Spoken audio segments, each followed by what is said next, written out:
I bought a $2 million villa on the ocean front, dreaming of peace and quiet. But as soon as my son-in-law found out, he called. "We're on our way to you. There will be 15 of us. Prepare beds, towels, slippers, food. We'll be staying for 3 weeks. We'll be there in 40 minutes, so hurry up, old man." His arrogance boiled like an ocean storm, and I smiled and made a plan that would turn everything upside down. Before we continue, please subscribe to the channel and write in the comments what time it is where you are now. The phone's shrill ring shattered the peaceful afternoon silence like glass hitting concrete. I set down the crystal wine glass I'd been unwrapping and reached for my cell, expecting perhaps a congratulatory call from an old colleague. Through the kitchen's floor-to-ceiling windows, the Pacific stretched endlessly blue, waves rolling against the private beach below my new villa. "Hello, old man. We're already on our way to you." Brian's voice hit my ear like a sledgehammer. No greeting, no pleasantries, pure undiluted entitlement. "There'll be 15 of us, so prepare beds, towels, slippers, food, the whole deal. We'll stay for 3 weeks. We'll be there in 40 minutes, so hurry up." My hand tightened around the phone. Years of engineering work, careful savings, delayed gratification, all for this moment of peace in my dream home. Moving boxes still cluttered the marble countertops, packing papers scattered across surfaces I hadn't yet claimed as truly mine. "Brian, wait a minute. Haven't even fully moved in yet. The house isn't ready for listen. I don't care what you've got going on right now." His voice carried that familiar tone of casual dismissal, as if my concerns were mere background noise. "You've got money. That means you've got space. End of discussion." The ocean breeze through the open patio doors carried the scent of salt and freedom, but Brian's words poisoned the air. I gripped the granite countertop with my free hand, watching my knuckles whiten against the dark stone. "But Brian, this is my first week here. I still have boxes everywhere. No proper bedding set up for guests. Figure it out, old-timer. You're retired, right? What else do you have to do?" The sound of car engines revved in the background of his call. Jessica's already packed the kids' stuff. Mike and Ashley are bringing their crew, too. It'll be like one big family reunion. Family reunion. The words twisted in my chest like a rusted knife. After everything I'd done, everything I'd given, this was how he saw our relationship. A one-way street, paved with my generosity and his assumptions. I need time to prepare properly. Maybe next month when next month. Brian's laugh was sharp, mocking. "We're already driving Richard? Already committed. You wouldn't want to disappoint the kids, would you? Jessica's been telling them about Uncle Richard's fancy new beach house for weeks." "Uncle Richard? Not Grandpa Richard. Not even just Richard. Uncle. As if I were some distant relative obligated to provide entertainment for his convenience." The phone felt slippery in my sweating palm. "Brian, please be reasonable. 3 weeks is a long time, and with 15 people. Stop being so dramatic. Family helps family, remember? You taught me that." His voice carried a smugness that made my stomach turn. "Besides, what's the point of having all that money if you don't share it with the people who matter?" "The people who matter?" I closed my eyes, seeing Emily's face in my mind. My daughter. His deceased wife. The bridge between us that death had burned away 3 years ago. What would she think of this conversation? What would she say about her husband's tone, his demands, his complete disregard for basic courtesy? "Just have everything ready when we arrive. We're bringing beer, so make sure your fridge has space. Oh, and Jessica wants to use your master bedroom. It's got the best ocean view, right? We'll take that one. My master bedroom." The sanctuary I'd dreamed of for decades, with its private balcony overlooking the endless Pacific. The room where I'd planned to finally rest to enjoy the fruits of 4 decades of careful living and strategic sacrifice. The master bedroom is perfect. "See you in 35 minutes now. Don't keep us waiting outside." The line went dead. I stood motionless in my sunlit kitchen, holding the silent phone like evidence of a crime. Through the windows, seagulls danced above the waves, their cries mixing with the distant sound of surf. This was supposed to be my paradise, my reward for a lifetime of putting others first. My hands still trembled slightly as I lowered the phone. 35 minutes, 15 people, 3 weeks. The wine glass I'd been unpacking caught the afternoon light, throwing rainbow patterns across the marble. Such a delicate thing, beautiful and fragile like the peace I'd thought I'd finally earned. The phone slipped from my numb fingers onto the granite counter with a soft click. My legs felt unsteady as I walked toward the living room, past walls still bare of the artwork I'd carefully collected over the years. Everything waited in boxes, my life in limbo between the past and what I'd hoped would be a peaceful future. Emily's photo smiled at me from the mantelpiece, the only item I'd unpacked first, needing her presence in this new space. I picked up the silver frame with shaking hands, studying her warm brown eyes, the gentle curve of her smile. 3 years since cancer took her, but the ache remained fresh. Dad, Brian's really trying to find work. Her voice echoed in my memory. Could you help us just this once? Just this once. Those 3 words had become the soundtrack of my relationship with Brian Miller. I sank into the leather reading chair I'd positioned to face the ocean. Emily's photo cradled in my lap. The afternoon sun streamed through the windows, but my mind drifted to darker times. The first emergency had come 6 months after their wedding. Brian's startup company had folded, leaving him unemployed with mounting credit card debt. $18,000 I transferred from my retirement savings, watching my carefully planned financial timeline shift forward by 6 months. You're so generous, Dad, Emily had whispered over dinner that night. Brian appreciates everything, even if he doesn't always show it. But Brian never showed it.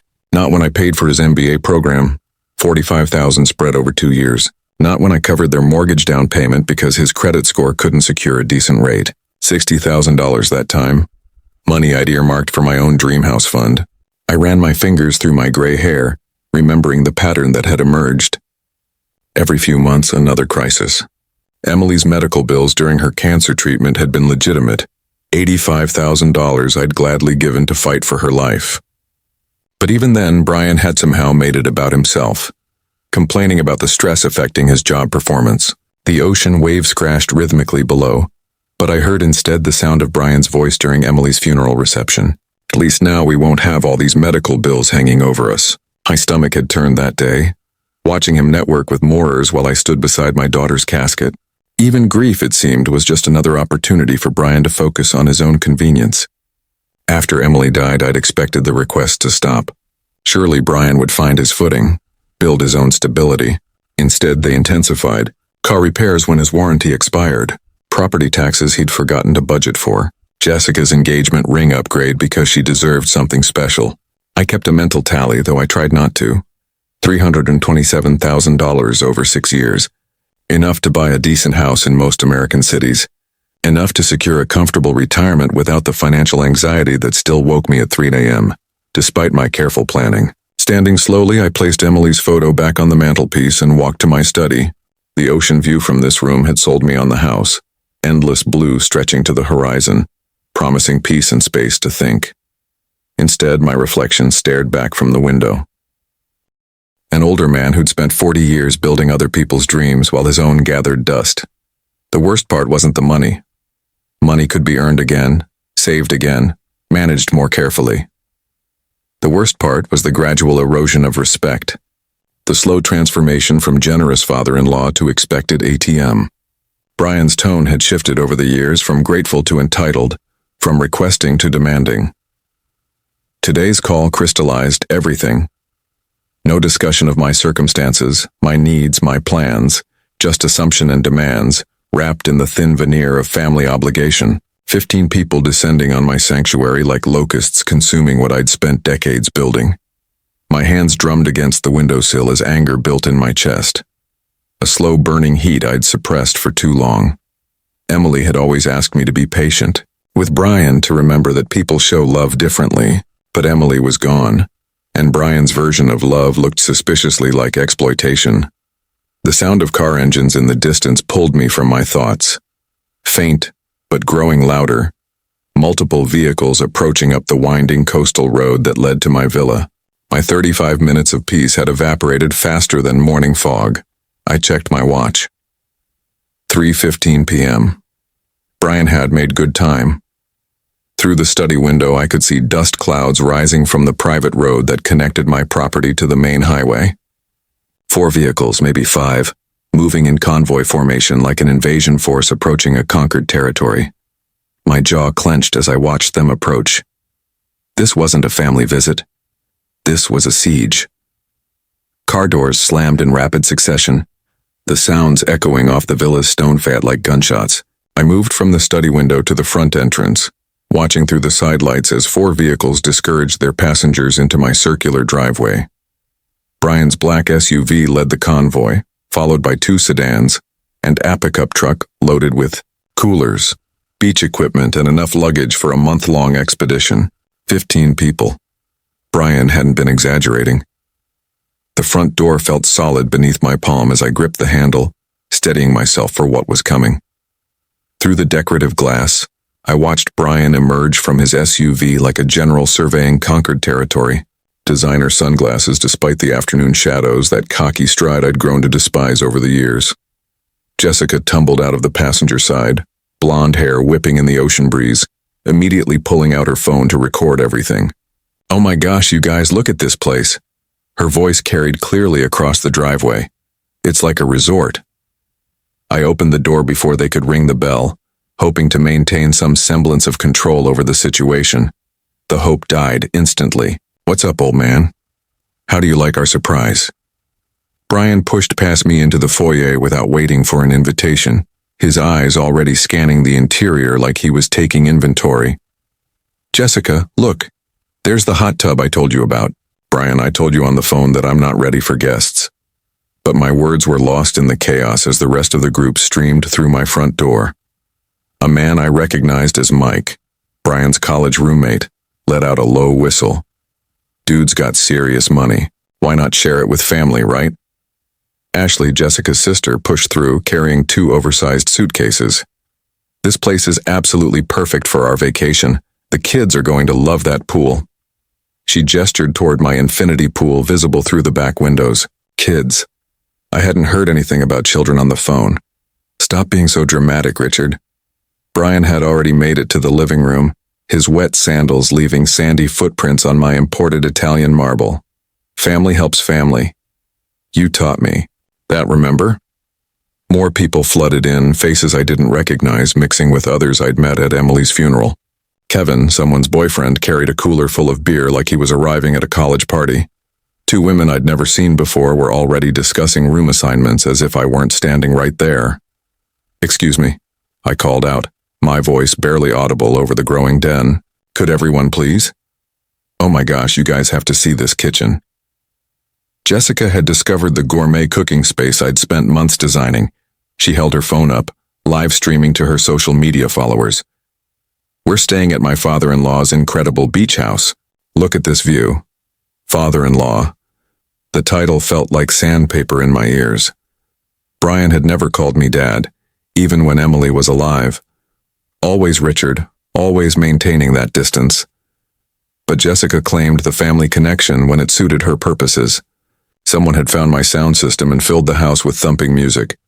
Bags and coolers appeared everywhere, dumped in the foyer, stacked against my pristine walls, claimed spaces throughout my sanctuary like territorial markers.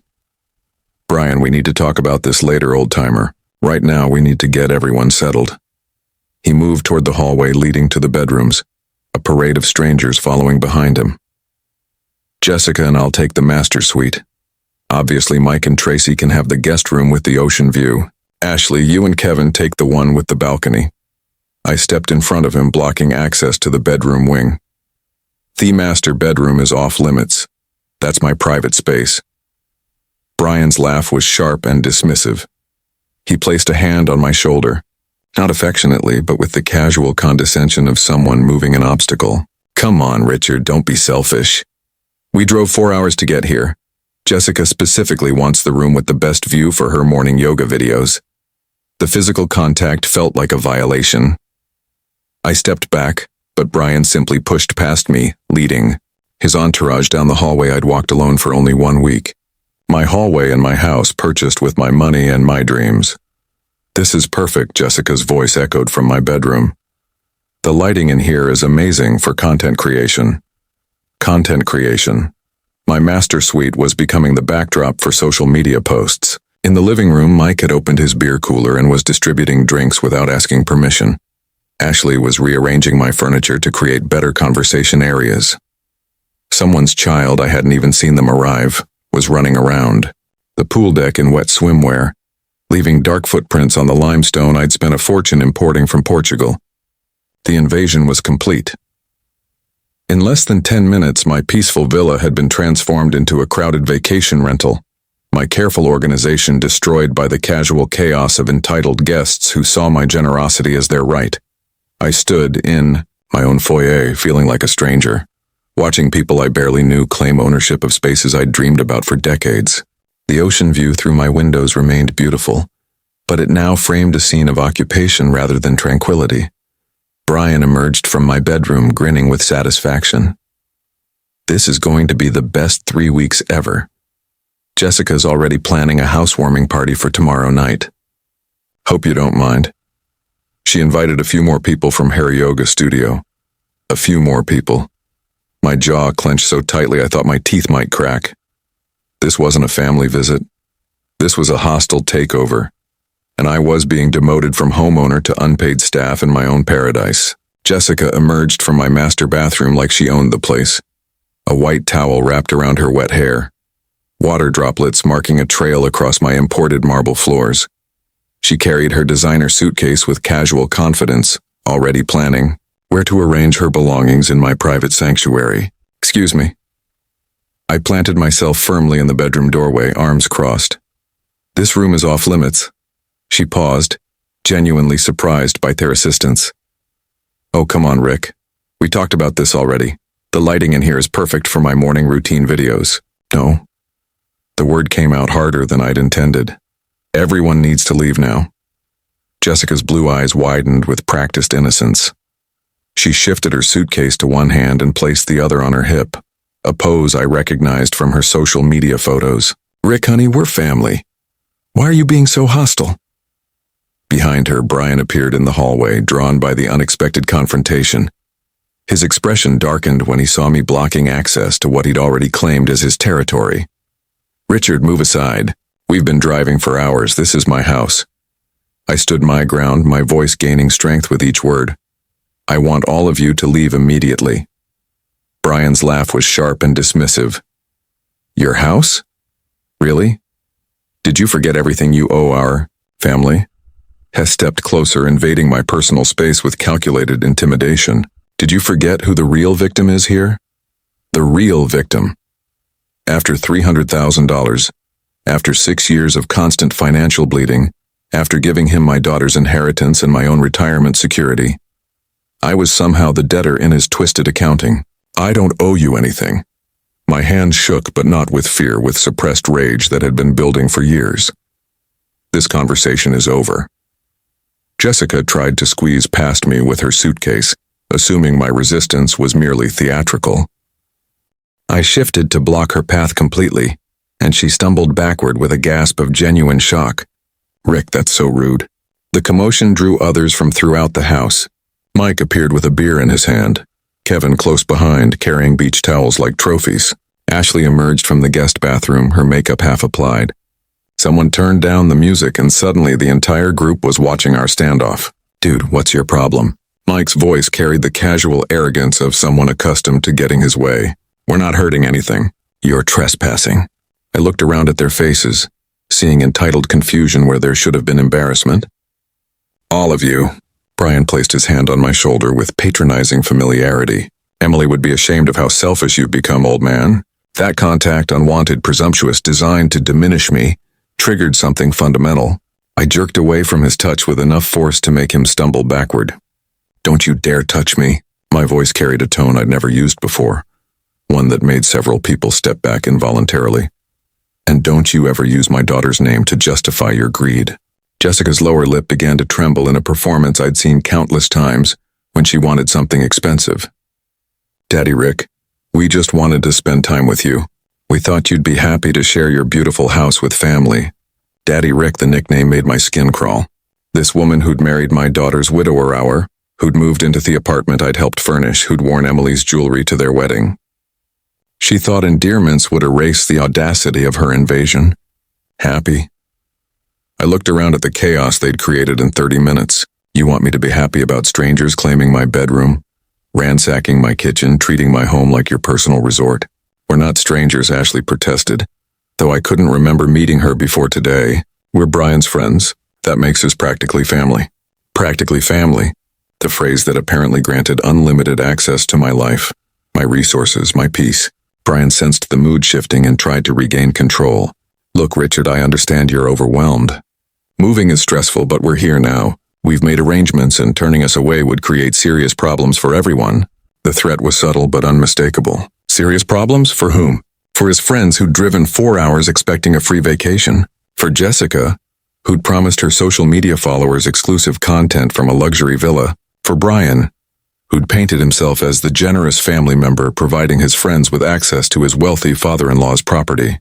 The only problem, I said, my voice steady, despite the adrenaline coursing through my system, is 15 people who think they can occupy someone else's home without permission. Without permission? Brian's mask of reasonableness finally slipped. After everything this family has been through, after everything you've put us through with your demands and expectations, everything I'd put them through, 6 years of writing checks, covering emergencies, enabling their lifestyle, and somehow I was the one making demands. Kevin stepped forward, his beer-scented confidence filling the hallway. Look, Pops, maybe you should just chill out. We'll clean up after ourselves. No harm, no foul, Pops. Another casual diminishment from a stranger drinking my beer in my hallway. The group was closing ranks now, their body language shifting from apologetic to defensive, against one in my own home.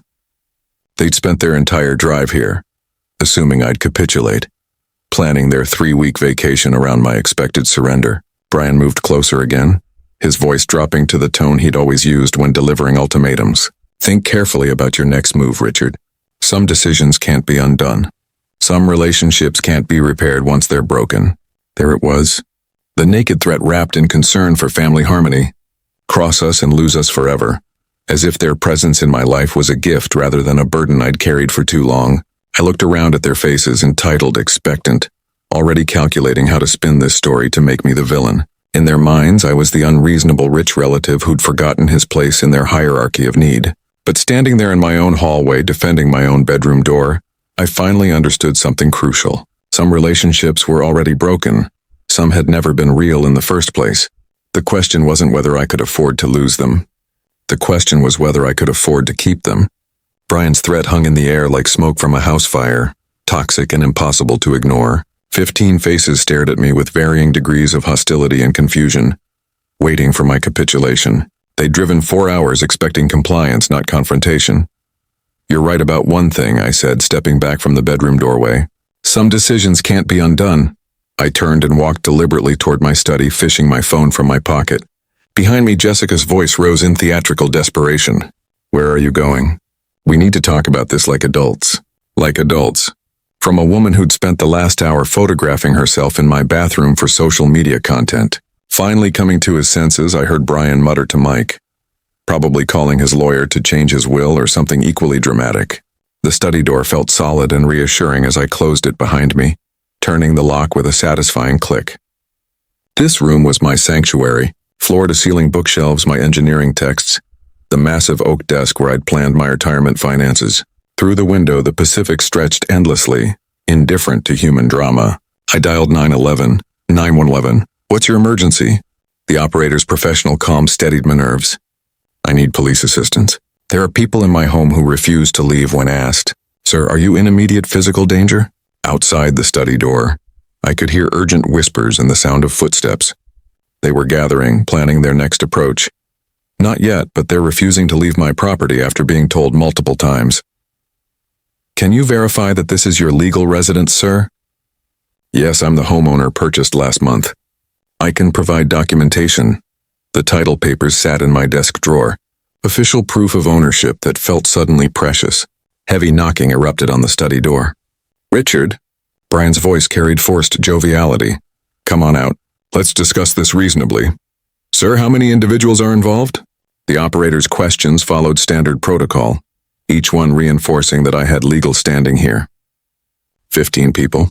They arrived without invitation about an hour ago and are refusing to leave despite multiple requests. The knocking intensified. Jessica's voice joined Brian's higher-pitched and artificially sweet. Daddy Rick, please don't do anything crazy. We can work this out. Officers are being dispatched to your location. Can you remain in a secure area until they arrive? Yes, I am in my study with the door locked. The relief in my voice surprised me. After an hour of feeling outnumbered and dismissed, someone was finally treating my concerns as legitimate. Estimated arrival time is 15 to 20 minutes. Stay on the line if you feel unsafe.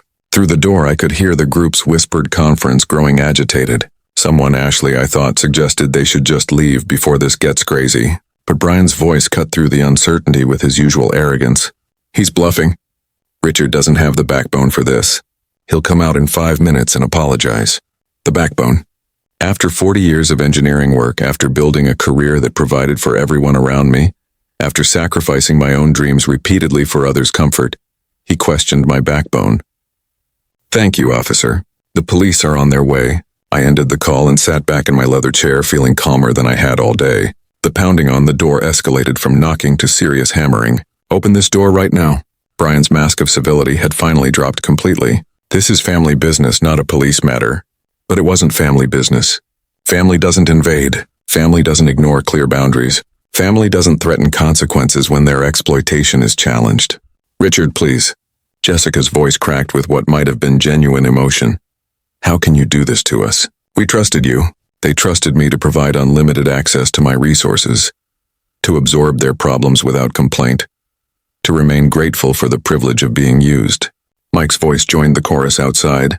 Dude, this is insane. We're just trying to have a vacation. A vacation at my expense in my home without my consent. The casual entitlement in his voice crystallized everything wrong with this situation.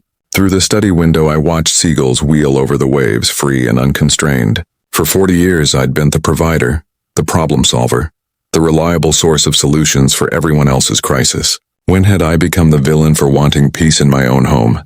The hammering on the door reached a crescendo, then suddenly stopped.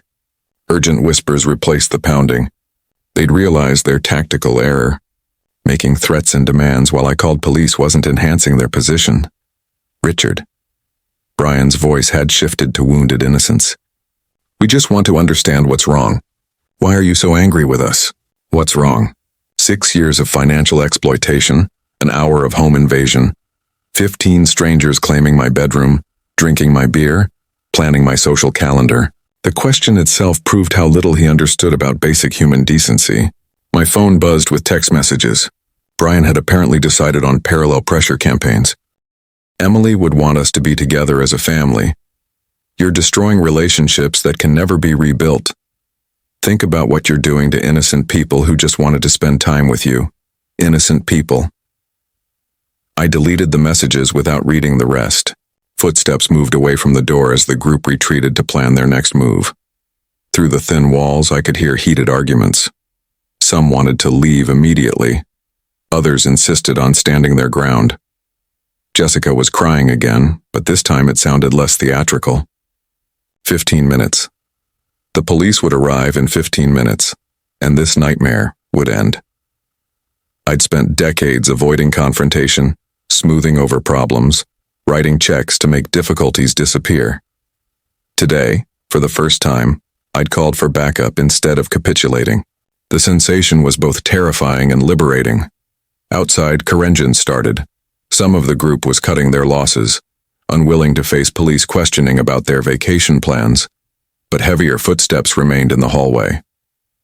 Brian and his core supporters weren't retreating. The sound of sirens in the distance made my heart race with anticipation rather than fear. Help was coming. The sirens grew louder, cutting through the afternoon air like Judgment Day approaching. Outside my study door, the urgent whispers turned to panic-stricken strategy sessions.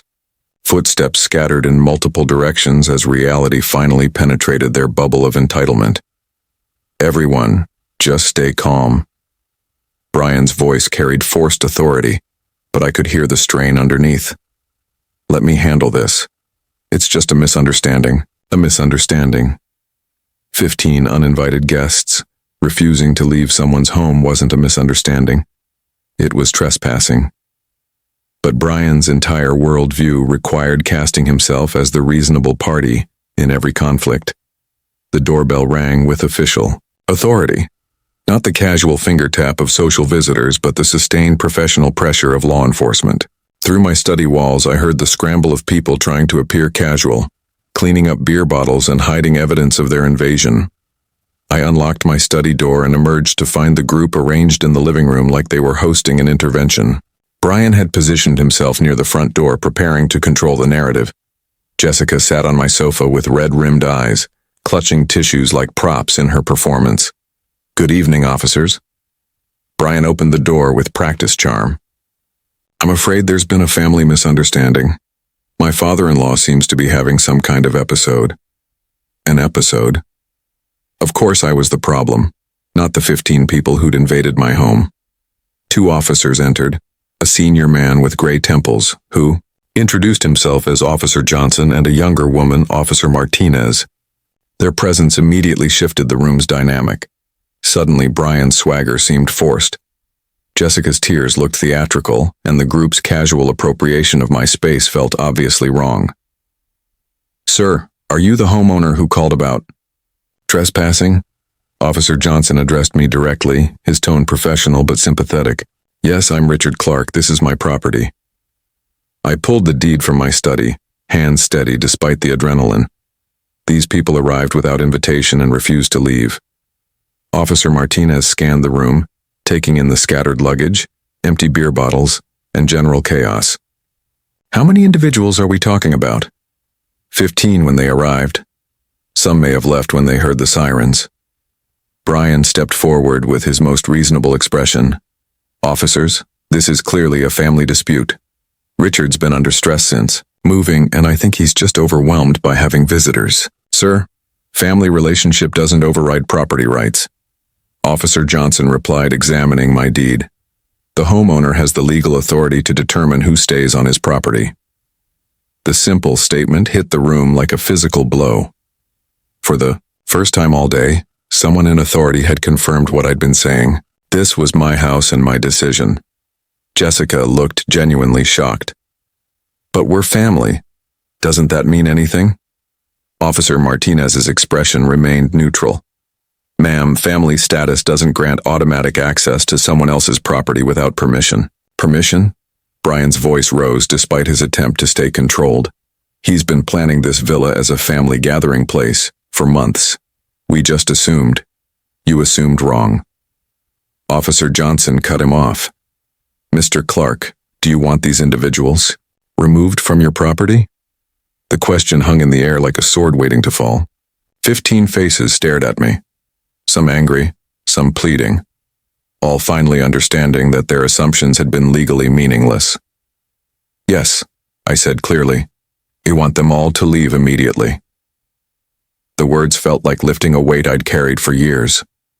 No explanation, no justification, no apology for setting basic boundaries in my own home. Officer Martinez addressed the group. "You have 15 minutes to gather your belongings and vacate the premises. Anyone who remains after that will be arrested for trespassing." The scramble began immediately. Mike and Kevin moved fastest, grabbing their beer cooler and mumbling apologies as they headed for the door. Ashley shot accusatory looks at Brian while stuffing clothes into her suitcase. Several people I barely recognized simply fled without saying goodbye. "This is ridiculous," Brian protested as he watched his authority collapse. "We drove 4 hours. We made arrangements." "You made arrangements without consulting the property owner?" Officer Johnson replied. "That's not a legal reservation, sir." Jessica was gathering her belongings from my master bedroom, her movements sharp with anger. "Richard, you're going to regret this decision for the rest of your life." But I felt no regret, only relief. Watching strangers remove their possessions from my private spaces felt like reclaiming stolen territory. Brian made one final attempt at manipulation as he packed his SUV. "Emily would be ashamed of what you become, old man. Selfish and bitter." Officer Johnson stepped between us. "Sir, you need to leave now. Any further contact with Mr. Clark could be considered harassment." The last car pulled out of my driveway as the sun touched the horizon, painting my villa in golden light. Officer Martinez completed her paperwork, while Officer Johnson explained the documentation process. "You'll have a formal report number for your records. If they return without permission, call us immediately. Today's incident establishes a clear pattern of trespassing." After the officers left, I stood alone in my foyer, surrounded by blessed silence. The chaos was gone. Scattered beer bottles, sandy footprints, the sound of entitled voices claiming my spaces. My phone buzzed with angry text messages, but I turned it off without reading them. For the first time in 6 years, I'd said no without apologizing. I'd called for help instead of suffering in silence. I'd chosen my own peace over their convenience. The ocean waves crashed rhythmically outside my windows, washing the beach clean with each cycle. Tomorrow would bring new challenges. Angry phone calls, social media campaigns, family members choosing sides. But tonight, my home was mine again. And that felt like the beginning of something that looked remarkably like freedom. The deadbolt clicked, with finality as I watched the last police car disappear down the coastal road, its taillights fading into the gathering dusk.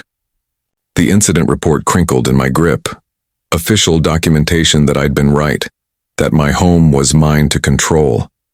Yet standing in my empty foyer, I felt strangely hollow instead of triumphant. Silence pressed against my eardrums after hours of chaos. No arguing voices, no footsteps on my marble floors, no music bleeding from rooms I'd never authorized anyone to occupy. Just the distant crash of waves and the gentle hum of my air conditioning system. Sounds I dreamed of enjoying in peace. I walked through my villa like a crime scene investigator, cataloging the evidence of invasion. Beer cans clustered on my granite countertops. Wet towel prints darkened my hardwood floors, and furniture sat askew where strangers had rearranged my careful design. In the guest bathroom, Jessica's makeup still stained my marble vanity, foundation smears like territorial markings. The master bedroom felt violated in ways beyond the physical. Someone had moved Emily's photo from my nightstand, knocked over during their claiming of my private space. I picked up the silver frame, studying my daughter's gentle face through cracked glass. "Be kind to Brian, Dad." Her voice echoed in my memory. "He's hurting too." But Emily had never asked me to be a doormat. She'd requested kindness, not endless financial sacrifice. Standing in my bedroom where strangers had planned to sleep for 3 weeks, I finally understood the difference. My phone buzzed insistently from the kitchen counter, where I had abandoned it during the confrontation. The screen showed 17 missed calls and 43 text messages, all from the same contact, Brian Miller. I read them in chronological order, watching his tone shift from wounded confusion to naked threat. "Richard, we need to talk about what happened today. You embarrassed my wife in front of our friends. That's not acceptable. Family doesn't call police on family." Emily would be disgusted. "You think you won today? You have no idea what's coming. By tomorrow, everyone will know what kind of person you really are. Enjoy your empty house, old man. It's all you'll have left." The messages continued, each one darker than the last. Brian's mask had finally slipped completely, revealing the manipulative core I'd been too generous to acknowledge for 6 years. But now, with official documentation of his trespassing and threatening text messages accumulating on my phone, his true nature was creating its own evidence trail. I poured myself 3 fingers of scotch and settled into my leather reading chair, the one positioned to capture the perfect ocean view. Outside sunset painted the Pacific in shades of gold and crimson, the daily masterpiece I'd bought this villa to enjoy. Yet Brian's threats cast shadows across even this beauty. Had I been too harsh? The question noted at me despite the legal validation. They were family, however dysfunctional. Emily's friends, her chosen relationships, her husband's new life. By calling police, had I destroyed bridges that could never be rebuilt? My phone buzzed again. Another message from Brian, this one accompanied by a photo. Jessica crying in their car. Her mascara streaked down her cheeks in theatrical rivulets. "Look what you did to her. Happy now?" I deleted the message without responding. Jessica's tears were real, but so was my exhaustion from years of manipulation. So was my right to peace in my own home. So was the $290,000 I'd given them without receiving even basic courtesy in return. The scotch burned warm in my chest as I continued my house restoration ritual. Each straightened piece of furniture felt like reclaiming stolen territory. Each cleaned surface erased evidence of their presumption. The physical work helped process the emotional earthquake of finally saying no. But as evening deepened into night, unease crept in alongside satisfaction. Brian's final messages carried an ominous certainty that worried me more than his earlier ridge. "You have no idea what's coming." Wasn't the frustrated threat of someone accepting defeat. It was a promise from someone planning retaliation. I'd won the battle for my home, but something in Brian's tone suggested the war was just beginning. Emily's photo smiled at me from the restored nightstand, her expression peaceful in the lamplight. What would she think of today's events? Would she approve of my standing firm? Or would she see only the destruction of family harmony she'd worked so hard to maintain? I think you'd understand, sweetheart, I whispered to her image. You taught me to be generous, not stupid. My phone lit up with another notification, the screen showing Brian's name yet again. This time I turned it off completely, but not before glimpsing the preview of his latest message. Tomorrow everyone will see. The threat hung unfinished in the darkness, promising complications I couldn't yet imagine. Whatever Brian was planning, it would arrive with the morning sun. For tonight at least, my home was mine. But victory had never felt so fragile.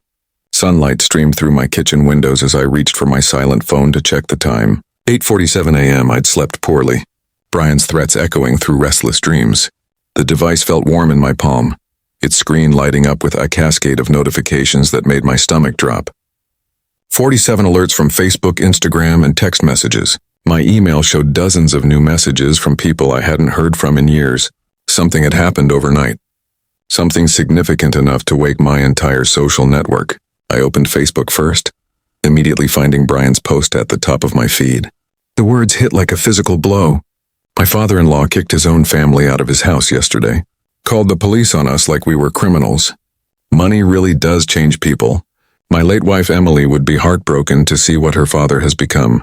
We just wanted to spend time with him at his new mansion. But apparently we're not worthy anymore. Prayers needed for our family during this difficult time. The post had been shared 43 times overnight.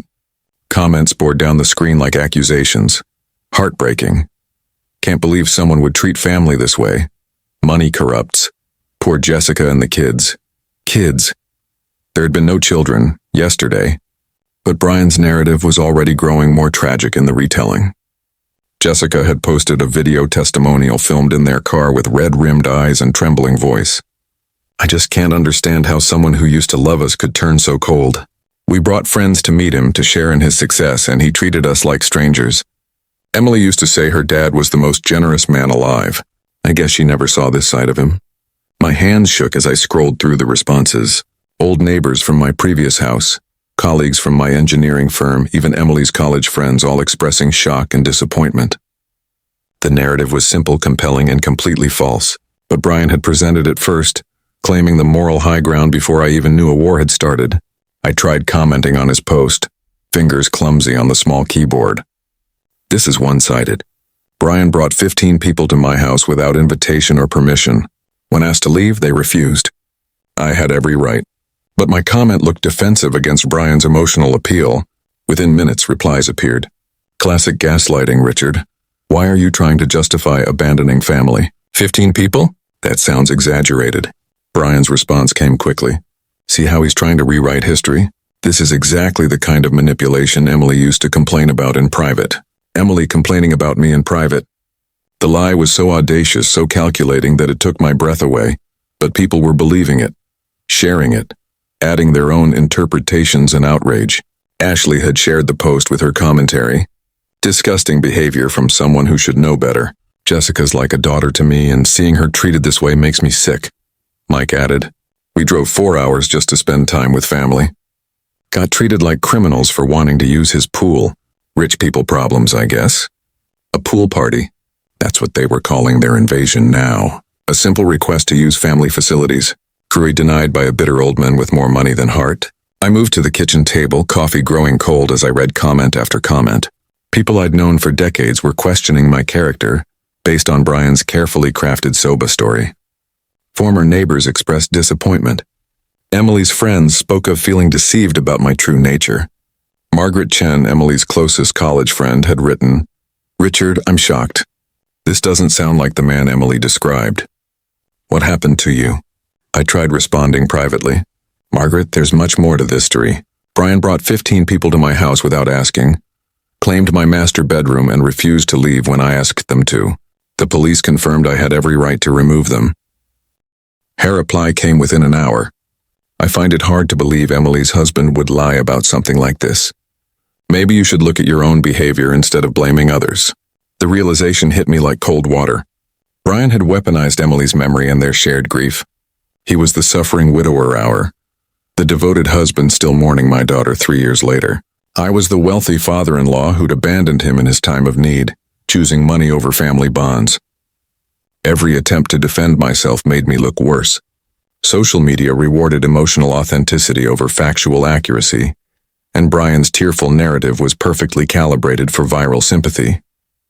My dry explanations about property rights and legal documentation sounded petty against his heartbroken father-in-law. Story.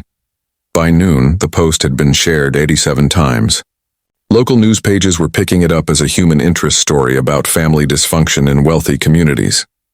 Comment threads spawned their own comment threads, each one amplifying Brian's version, while dismissing my attempts at clarification. I closed the laptop in frustrated defeat and stared at my study wall lined with engineering certificates and achievement awards. 40 years of professional recognition, community service, charitable giving. None of it mattered against one manipulative Facebook post crafted to trigger a maximum emotional response.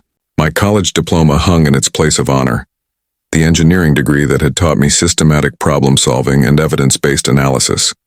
Social media wasn't about truth or evidence. It was about narrative control and emotional manipulation. Skills I'd never needed to develop and weapons I'd never learned to wield. But engineering had taught me something valuable. Every problem had a solution if you approached it systematically.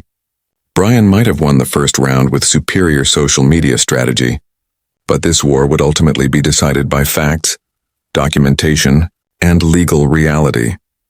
I needed to stop playing defense on his chosen battlefield and start building my own case with the tools I understood: evidence, documentation, and professional expertise.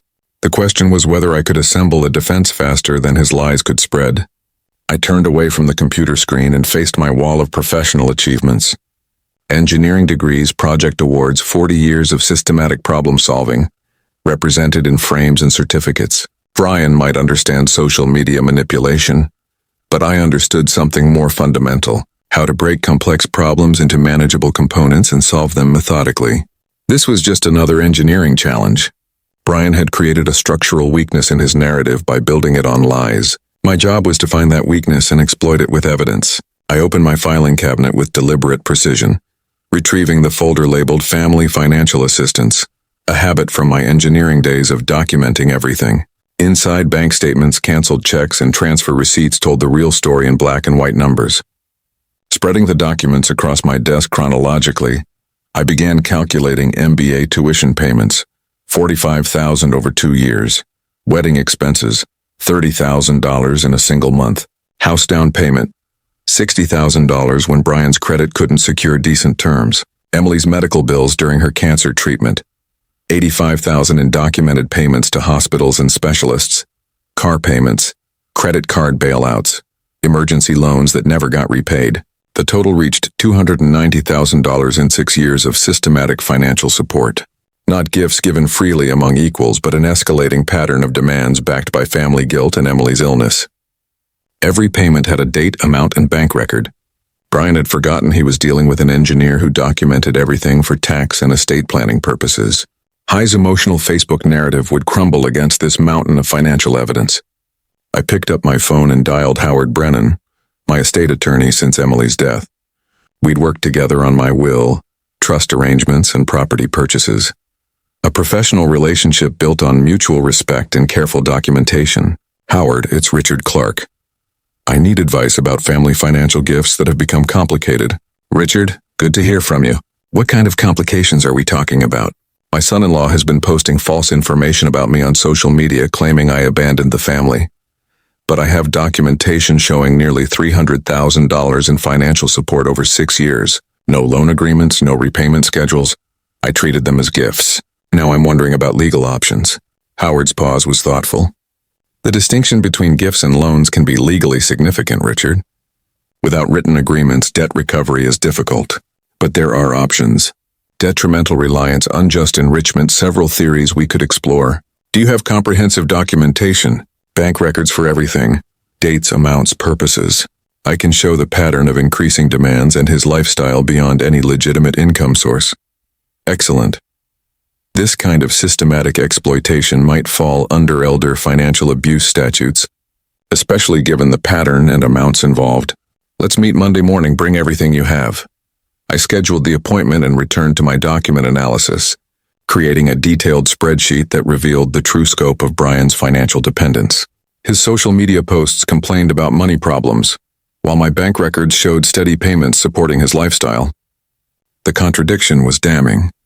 Opening Brian's Facebook page, I began screenshotting his financial complaints and requests for help dating back years. Posts about needing money for car repairs while I was paying his insurance. Complaints about expensive medical bills while my account showed direct payments to his doctors. A pattern of public poverty claims contradicted by private financial support. Jessica's Instagram revealed even more damaging evidence. Photos of expensive vacations, designer clothes, restaurant meals at high-end establishments, all funded by money I'd provided while they portrayed themselves as struggling family members deserving sympathy. By afternoon, I had assembled a comprehensive file documenting 6 years of financial manipulation, timeline of payments, screenshots of contradictory social media posts, analysis of lifestyle expenses versus declared income, evidence of systematic deception spanning years. Not just yesterday's incident. Brian's Facebook narrative portrayed me as a wealthy miser abandoning poor relatives. My documentation showed the opposite. A generous father-in-law, systematically exploited by manipulative in-laws who'd received nearly $300,000, while portraying themselves as victims. The irony was perfect. Brian's strength, his ability to manipulate public perception, had created his weakness. Every social media post claiming poverty was now evidence of deception. Every photograph of expensive purchases was proof of fraudulent financial need. He organized the final stack of documents into a comprehensive file folder, labeling it B. Miller Financial Recovery, in my precise engineer's handwriting. This would be my opening move. Not defensive social media responses, but offensive legal action backed by systematic documentation. Placing the folder in my briefcase for Monday's legal consultation, I glanced at Emily's photo on my desk. Her gentle smile seemed approving, as if she understood that protecting myself wasn't betraying her memory. It was honoring the systematic, careful approach to life she'd always admired in me. "I think you'd approve of this approach, sweetheart," I said quietly. No emotional manipulation, just facts and evidence. My phone rang with an unknown number. Probably another reporter wanting to discuss the family feud that was apparently becoming local news. But I had work to do. Documentation to complete, legal strategies to develop. Brian had chosen the wrong opponent. He'd picked a fight with someone who solved problems for a living, who documented everything, who understood that sustainable victories required solid foundations rather than emotional manipulation. This wasn't about revenge. This was about justice, self-protection, and ensuring that systematic exploitation couldn't continue hiding behind claims of family loyalty. The game had changed, and I was finally playing to win. Sunday morning dawned clear and purposeful. I sat at my study desk like a general, preparing for decisive battle. The comprehensive folder labeled B. Miller Financial Recovery spread before me in organized precision. Coffee steamed beside Emily's photo as I reviewed 6 years of systematic documentation, bank statements, transfer records, screenshots of Brian's contradictory social media posts claiming poverty while living off my generosity. At 8:30 a.m., I drove to Howard Brennan's downtown office, my briefcase heavy with evidence.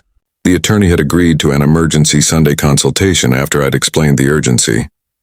Brian's social media campaign was gaining momentum daily, and legal response required immediate action. "Richard, this level of documentation is remarkable," Howard said, spreading my financial records across his mahogany conference table. "Most people don't keep such detailed records of family assistance." 40 years of engineering taught me to document everything. I watched him calculate totals, his eyebrows rising with each page. I never imagined I'd need it for this purpose. Howard's fingers traced the timeline of escalating demands: MBA tuition, wedding costs, house down payment, medical bills, multiple emergency loans, all without signed agreements or repayment schedules. Brian treated you like a personal bank. The pattern became clear only when I organized it chronologically. I pulled out my analysis spreadsheet. Small requests at first, always with promises to repay when things stabilized. But his lifestyle never matched any legitimate income source. Without signed loan agreements, we'll argue detrimental reliance and unjust enrichment, Howard explained, his voice gaining professional excitement. "Your documentation proves systematic exploitation. This is an exceptionally strong case. What are my realistic chances of recovery?" Howard smiled grimly. "With this evidence, excellent. Brian won't expect this level of preparation. Most family financial disputes lack documentation. You've built a fortress of facts. We spent 2 hours developing strategy. Court filing for Monday morning. Service of process to catch Brian off G-guard. Defamation counterclaims based on his false social media narrative. Timeline for asset discovery and payment enforcement. At noon, I drove to my bank's main branch armed with Howard's letter requesting certified transaction records.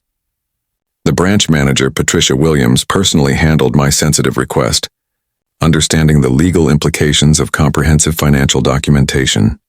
Mr. Clark, these transfer amounts are significant, she noted, reviewing 6 years of electronic payments to Brian Miller accounts. We'll provide certified copies with official authentication for court submission. The final tally shocked even me. $350 in documented transfers, including several large payments I'd forgotten about during Emily's final month's emergency room bills. Specialist consultations, prescription costs, all paid directly from my accounts. While Brian claimed financial hardship on social media, Patricia arranged official bank seals and notarization for each document, creating legal weight evidence that would withstand courtroom scrutiny. These records clearly establish the pattern you described, Mr. Clark. The court will find them very compelling. From the bank, I drove to the notary office where every document received official certification. My sworn affidavit detailed Brian's repeated promises to repay when his business stabilized. Promises that disappeared as his demands increased and my daughter's illness worsened. Back home by evening, I organized the final comprehensive file. Chronological evidence of systematic exploitation, legal documentation of false promises, social media screenshots proving deliberate deception about his financial status. Everything Brian had forgotten about his lies, I had documented and preserved. The irony was perfect. Brian's strength, manipulating public perception through emotional appeals, had created his weakness. Every social media post claiming poverty was now evidence of fraud. Every photograph of expensive purchases contradicted his claims of financial need.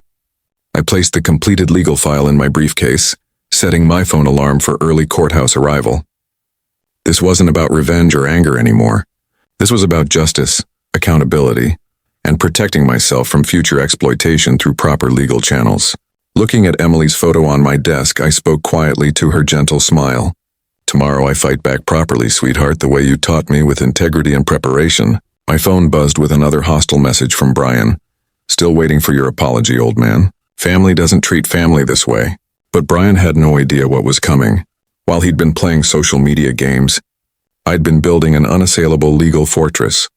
Engineering had taught me that sustainable victories required solid foundations. Careful planning and methodical execution. Tomorrow would prove that systematic preparation defeats impulsive manipulation. The game had changed completely, and Brian was about to discover he'd chosen the wrong opponent. The war wasn't over. It was just beginning on my terms. Monday morning arrived with the precision of an engineering timeline. I reached the courthouse at 7:45 a.m., briefcase loaded with documentation that would transform from defendant in the court of public opinion to plaintiff in the court of law. The filing office opened at 8:00 a.m. sharp, and I intended to be first in line. Case filing for debt recovery and defamation, I told the clerk, sliding my comprehensive legal package across the counter. She examined the documentation with growing professional appreciation. Howard's legal formatting, bank certifications, notarized affidavit, timeline analysis that read like a forensic accounting report. This is exceptionally well prepared, Mr. Clark, she noted. Processing my payment and assigning a case number. Judge Martinez handles debt recovery cases. You'll likely get expedited hearing due to the quality of evidence. Service of process was arranged for immediate delivery to Brian's address. While a court officer drove across town to deliver papers that would shatter his confidence, I returned home to launch the second phase of my coordinated attack. My laptop waited on the kitchen table. Facebook page opened to Brian's viral post about family abandonment. Time to counter his emotional manipulation with systematic facts. I crafted my response with engineering precision. No anger, no defensiveness, just documented evidence presented professionally. I've seen concerning posts about our family situation. Here are the documented facts. I attached screenshots of bank transfers totaling $290 or $350 organized chronologically, with clear descriptions. These funds were provided freely during difficult times, but recent events have changed everything. I'm pursuing legal recovery through proper channels and addressing defamatory statements in court. The post went live at 9:30 a.m., tagged to reach every mutual friend and family member who'd seen Brian's original manipulation. Within minutes, responses began flooding in. Shock, apologies, demands for Brian to explain the financial evidence he'd conveniently omitted from his soba story. Margaret Chen, Emily's college friend who'd questioned my character, commented immediately, "Richard, I had no idea about the financial support. Brian never mentioned any of this. I apologize for judging without facts." Other comments followed rapidly. "This changes everything. Why didn't Brian mention the money? Those are serious amounts over 6 years." Richard was incredibly generous. I spent the morning methodically contacting witnesses, neighbors who'd seen Friday's invasion, Emily's friends with access to full information, my financial advisor who'd processed the large transfers, professional colleagues who could vouch for my character. Each conversation built another pillar supporting my factual narrative. At 11:15 a.m., my phone rang. Brian's name appeared on the screen. The first time he'd called instead of texting threats. "You filed a lawsuit against me?" His voice carried genuine panic instead of his usual arrogance. "Richard, this is family business. We can work this out privately. Family business ended when you brought 15 strangers to my home and refused to leave." I replied calmly. "Family business ended when you posted lies on social media to destroy my reputation." "Those weren't lies. You did abandon us. Brian, I have documentation of every dollar, every promise you made to repay, every social media post where you claim poverty while spending my money. The court will decide what constitutes truth." Silence stretched across the connection. When Brian spoke again, his voice had lost all pretense of control. "What do you want? Money? I can pay some of it back. The court will determine appropriate restitution. My attorney will handle all communication from now on." I ended the call and returned to my social media campaign, posting screenshots of Brian's threatening text messages from Friday night, alongside his public claims about wanting family reconciliation. The contradiction was stark, privately threatening an elderly man while publicly playing the victim of family abandonment. Jessica called next, her voice shaking with tears that sounded genuinely terrified rather than theatrically manipulative. "Richard, please. Brian's talking about losing the house, losing everything. Can't we work this out like family? Jessica, your husband exploited my grief over Emily's death to systematically extract nearly $300,000. He brought 15 people to my home without permission and called police intervention family abandonment. This stopped being about family the moment he chose manipulation over honesty." By afternoon, the social media landscape had shifted completely. Brian's original post was buried under comments demanding explanation for the financial evidence. Former supporters were sharing my documentation, expressing shock at the scale of undisclosed financial support. Emily's friends, who'd initially supported Brian, were now apologizing and questioning his honesty about everything. Brian's social media accounts went silent around 2 p.m. No responses to the mounting questions, no attempts to explain away the financial evidence. The man who dominated narrative control for days had been neutralized by simple presentation of documented facts. Howard called at 3:30 p.m. with updates from court. "The judge reviewed your filing and Brian's panicked response. He's requesting settlement discussions through counsel. Richard, he knows he's lost. This level of documentation in a family financial dispute is unprecedented." Evening brought a final call from an unknown number. Brian's voice was barely recognizable. The confident manipulator replaced by someone facing consequences for the first time in years. "Richard, I need to talk. Can we meet, please?" The desperation in his voice was complete. But meetings and discussions belonged to the past, when I'd believed family loyalty required unlimited tolerance for exploitation. "All communication goes through my attorney now, Brian. You know his contact information." I hung up and walked to my deck, watching sunset paint the Pacific in brilliant oranges and purples. Tomorrow would bring more legal proceedings, more social vindication, more confirmation that systematic preparation defeats emotional manipulation. The war was essentially over. Brian had brought a social media campaign to a legal documentation fight and discovered the limitations of lies when confronted with certified bank records. Justice was no longer coming. It had arrived. Friday morning, May. I entered the courthouse with calm confidence, Howard beside me carrying additional documentation we'd compiled during the week. Across the hallway, Brian sat slumped in a chair beside a harried-looking public defender. His designer sunglasses gone, his arrogant posture collapsed into defeated resignation. The transformation was remarkable.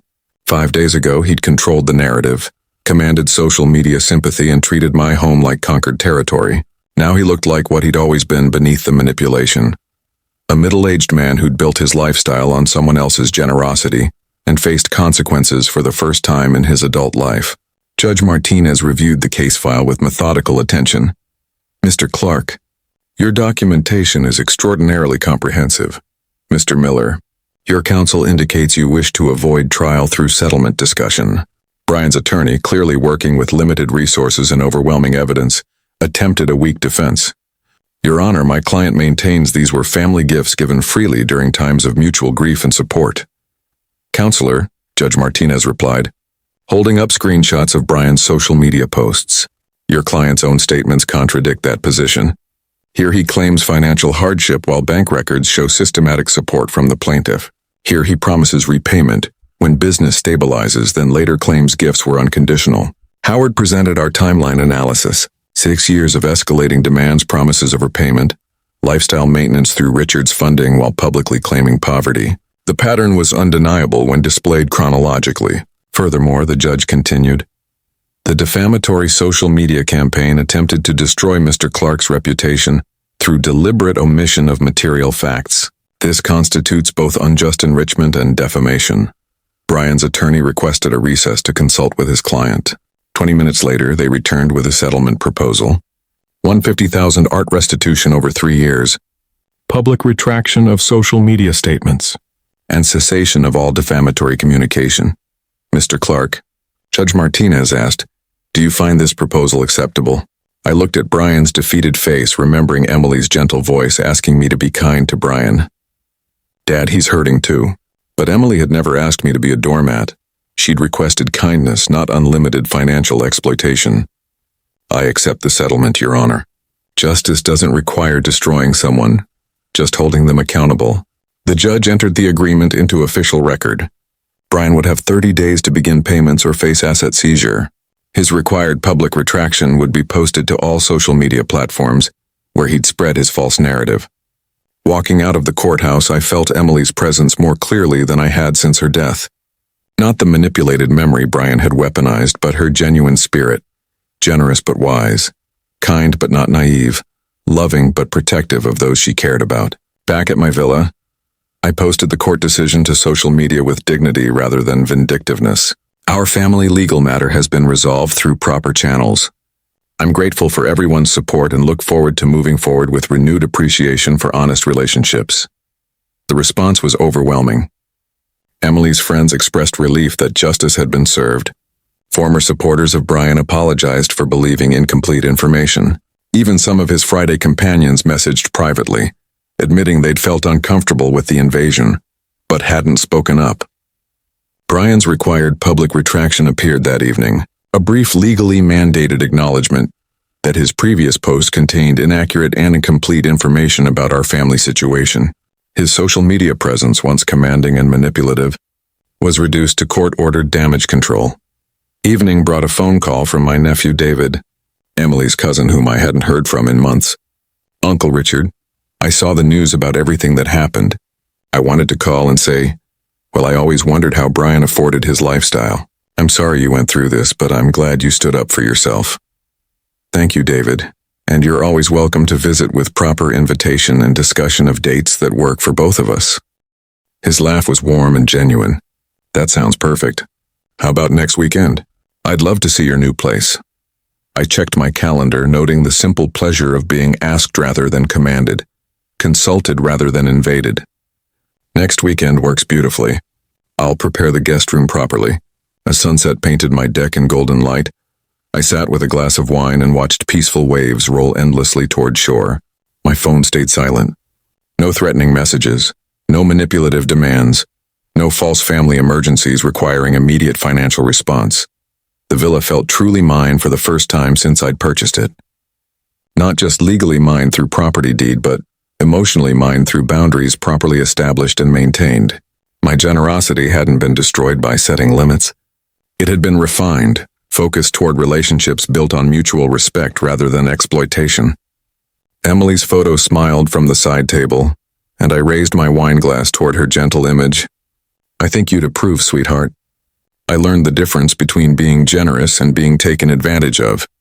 The ocean waves washed the beach clean with each cycle, carrying away debris and leaving fresh sand for tomorrow's possibilities.